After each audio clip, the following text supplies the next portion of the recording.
Salut à tous les amis, bienvenue pour une nouvelle vidéo sur le Chicken Garage. Aujourd'hui on va parler avancement des travaux dans notre hangar. On va vous montrer déjà au moins la présentation de deux nouveaux éléments qui vont être dans la suite des vidéos bricolage dans notre hangar. Du coup aujourd'hui je vais vous présenter notre machine à pneus et notre compresseur. Comme vous voyez dans le titre de la vidéo, c'est parti.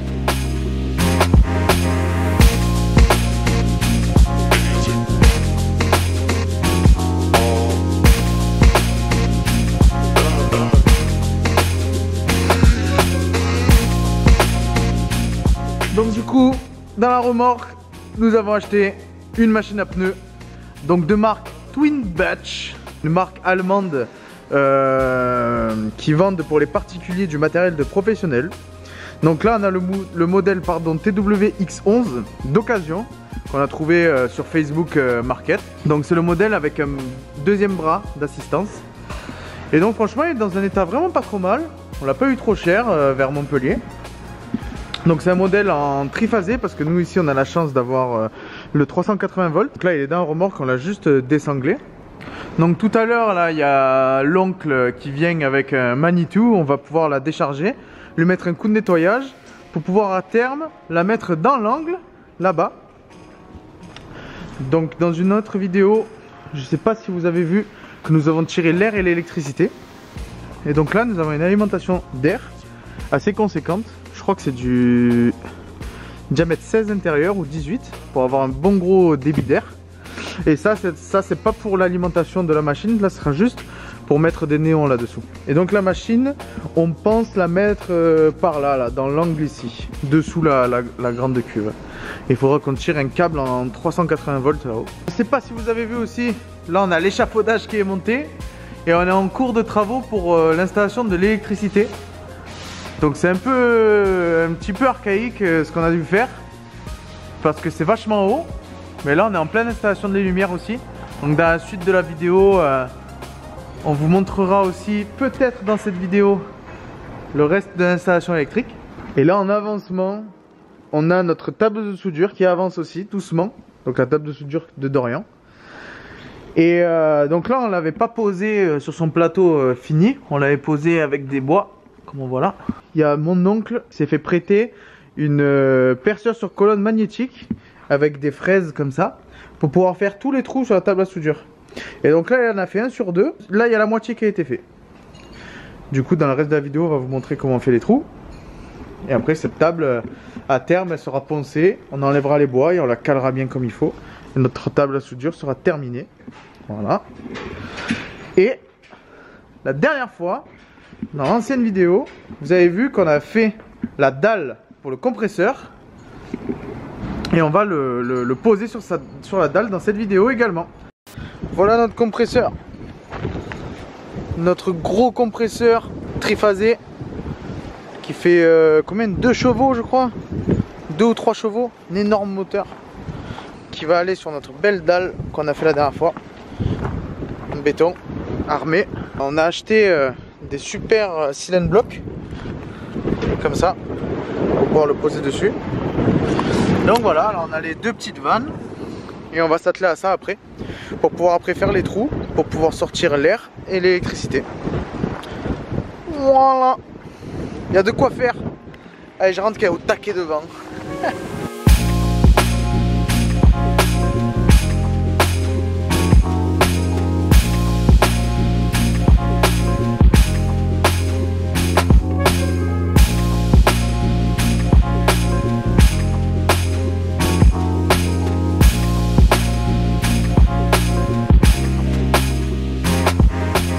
On se retrouve après avoir fixé le compresseur.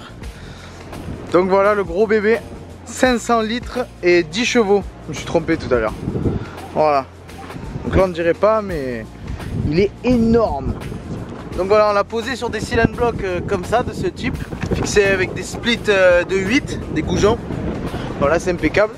Et là je viens de mettre un coup de mâle-femelle en 3/4 avec du tube étanche avec la vanne. Et dessous j'ai mis une vanne de vidange. Donc là c'est un peu pourri, je vais même pas le nettoyer. Et là j'ai fait un trou. Donc là en fait je me suis trompé, je suis beaucoup trop bas là, je suis dans la fondation. Et là j'ai fait un trou et j'ai mis une réservation avec un PVC en 80.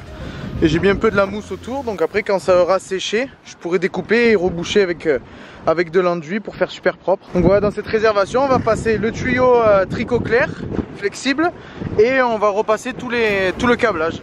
Ça avance, ça avance. Mais il faudrait que tu rentres en marche avant, je crois, là-bas, non? Vas-y, roule avec la machine à pneus. Pourtant, elle a pas de roue. C'est hating.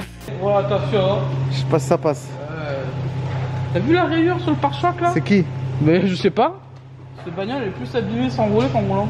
Ah bah ça. Oh, j'ai ras le cul. Avant je me dis bon, je mets des frais dedans parce qu'elle est propre, elle est même plus propre. Elle est même plus propre. Un jour Alex va pas venir, Alex il va faire oh je fais mon anniversaire, on va tous s'asseoir, il va sortir un constat, il va faire alors.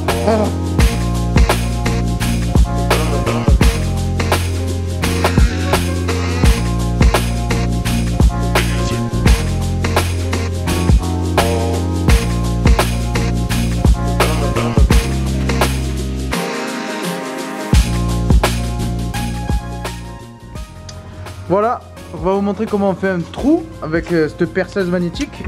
Du coup là, il y en a une espèce d'embout qui sert de guide en fait. Qui lui, en fait, on le met pile poil sur notre poing. Et en fait, en appuyant sur ce bouton vert là, et ben, l'aimant, il s'aimante à la table en fait. Et la perceuse, elle permet de ne plus bouger du tout.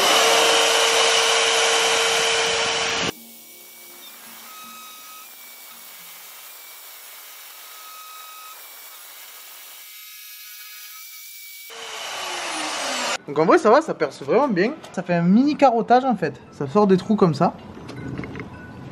Voilà. Plus que 300 trous. Comment s'appelle tonton la fraise? Fraise de carottage. Ok. En fait grâce à ce guide là, on a juste ce pointeau. Tu le mets pile poil où il te faut. Et voilà. Et après une fois bien calé ce pointeau. Elle, la perceuse ne bouge plus grâce à cet énorme aimant électromagnétique. Vas-y, fais-en un deuxième, bon. Là, c'est bon, c'est aimanté.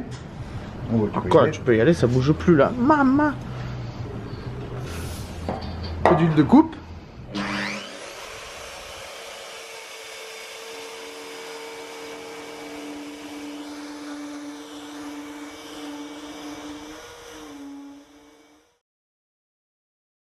Salut les gars, bon, on se retrouve quelques semaines plus tard, le début de cette vidéo, voire quelques mois à notre grande habitude. On pourrait quand même continuer un peu cette vidéo travaux garage, pour vous montrer un peu tout ce qui a été fait depuis, notamment la lumière. Ça y est, Dodo et Tonton ont terminé d'installer les luminaires. Donc c'est vrai qu'on l'a pas évoqué au début de la vidéo, mais ce sont des lumières LED qui tamponnent plutôt bien.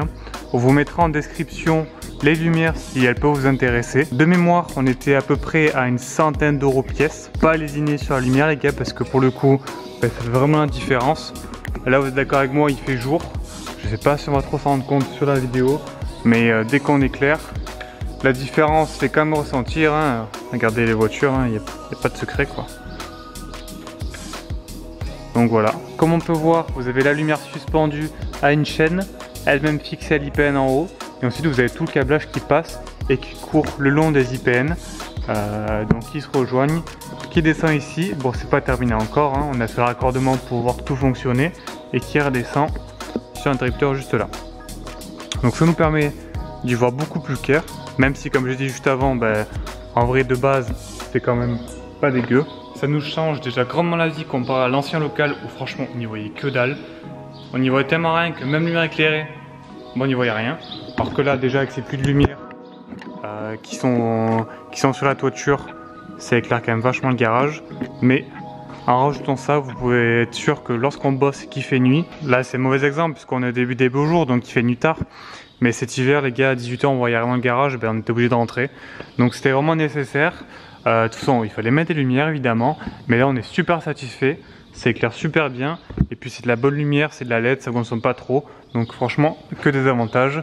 Faut juste mettre le prix dès le début. Deuxième zone de lumière, c'est ici, c'est l'atelier soudure, métallurgie, etc. Donc voilà, écoutez, je vous montre directement. Hein. Des néons LED qui sont suspendus au plafond. Pareil, on peut voir la différence. ça éclaire super bien, la lumière est bien diffuse, ça fait pas de contraste à la caméra, donc c'est top aussi. On pourra faire des belles images, donc on est super content. 3 barres de néon, dos au-dessus de la table, une ici pour éclairer la sableuse et tous les outils qui sont autour. À l'avenir, au fond, on aura aussi la lumière pour éclairer le tour, la scie circulaire et les quelques outils qui risquent d'avoir par la suite le long de l'établi. Donc pour voir que c'est un petit peu le bordel, Dorian vient de terminer les collecteurs du 101UZ, donc c'est pour ça qu'il y a encore tout le matos d'installer, notamment la scie à ruban. Le week-end dernier, on s'est occupé de faire pas mal de faisceaux pour les 2 S13, c'est pour ça qu'il y a encore tout ce qui pompe à essence derrière, un peu de câble, un peu de pince, etc. Pour poursuivre, on avait la mise en place du compresseur. Donc là, c'est la partie électronique qui est à l'intérieur du garage. Bon, j'étais pas là quand ils l'ont raconté, du coup je peux pas vraiment vous dire tout ce qui a été fait. Je sais qu'ils ont dû raccorder tout le boîtier et retirer les câbles parce qu'il manquait de longueur.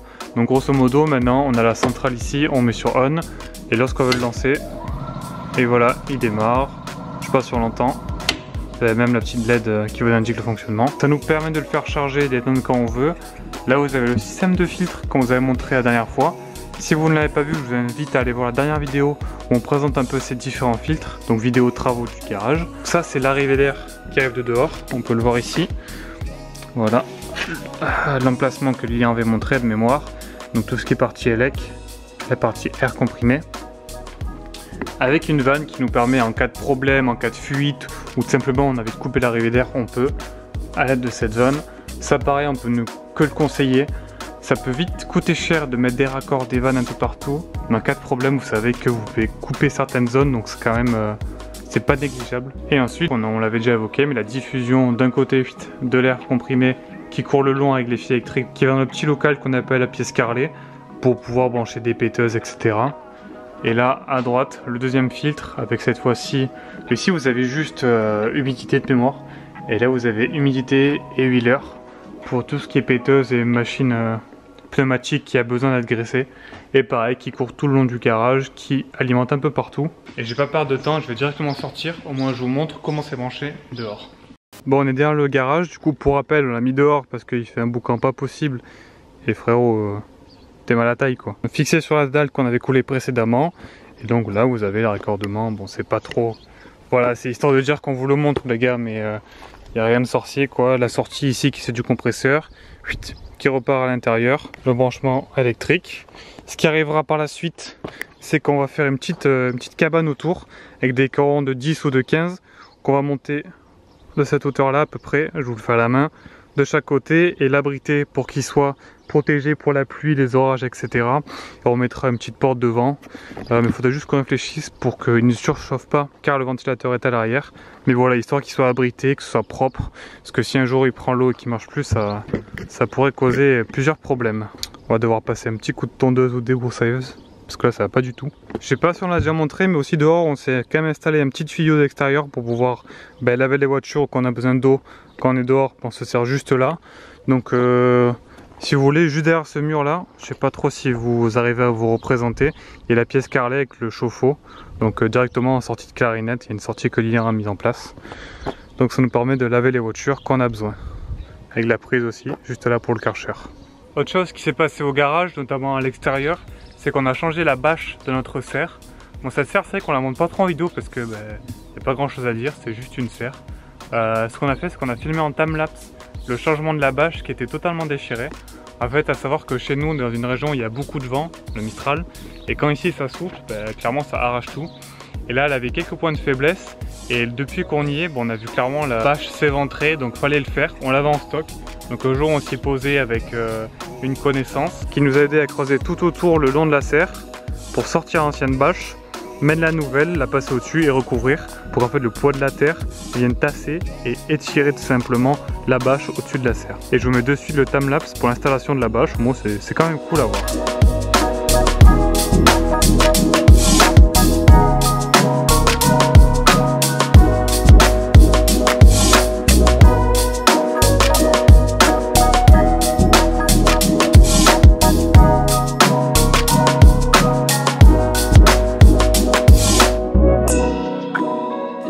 Petit retour dans le garage. Pour continuer et finir la vidéo, la machine à pneus, ça y est, elle est là. Les gars l'ont installée tant bien que mal vu le poids que ça pèse et pour le mettre en place. Donc elle est en plein raccordement, mais elle fonctionne, regardez. Voilà, elle fonctionne. Ben, on peut enfin changer des pneus sur nos caisses de drift. Voilà, pour ceux qui découvrent notre univers, ben, c'est la prépa auto pour faire notamment des voitures destinées au drift ou à la piste. Donc une machine à pneus était indispensable. On a eu un bon coup, on nous l'a offert, même c'est tonton qui nous l'a offert, donc super cadeau. Merci beaucoup à lui. Faut savoir que sans lui on n'aurait pas grand chose, même pas ce local d'ailleurs. Donc faut quand même penser à remercier les personnes quand c'est nécessaire, donc voilà, merci beaucoup. Et sinon, ben voilà, il y a toujours la presse hydraulique qui aura besoin d'un petit rafistolage parce qu'elle a un peu pris cher après toutes les années. Là faut qu'on continue à mettre propre un peu cet espace avec la laveuse et donc celle-ci ranger un peu. On a beaucoup de pièces auto donc ça prend vite de la place et puis c'est un peu des formats à la con, donc une étagère bloquée pour 4 morceaux de plastique, c'est un peu chiant. Donc là on a encore un peu de rangement à faire, mais c'est vrai qu'on s'est plutôt focus sur les stress pour les terminer, pour ensuite attaquer de nouvelles choses au garage. N'hésitez pas à suivre les projets si ça vous intéresse. Et sur ce, je pense que j'ai fait le tour du garage et de tous les modifs qu'on a fait depuis le début de cette vidéo. Donc j'espère que ça vous a plu. N'hésitez pas à nous dire si vous voulez d'autres vidéos comme ça. Si vous voulez des vidéos plus détaillées sur comment on installe certaines choses, pour quelles raisons on les fait, comment on les fait. Ou si vous voulez qu'on continue un peu ce format vlog, présentation, où vraiment on voit pas forcément l'avancement en même temps qu'on le fait, mais plutôt avant-après. Donc voilà, n'hésitez pas à nous dire les gars. Sur ce, je vous souhaite une bonne fin de journée, une bonne soirée. Et on se voit bientôt. Ciao.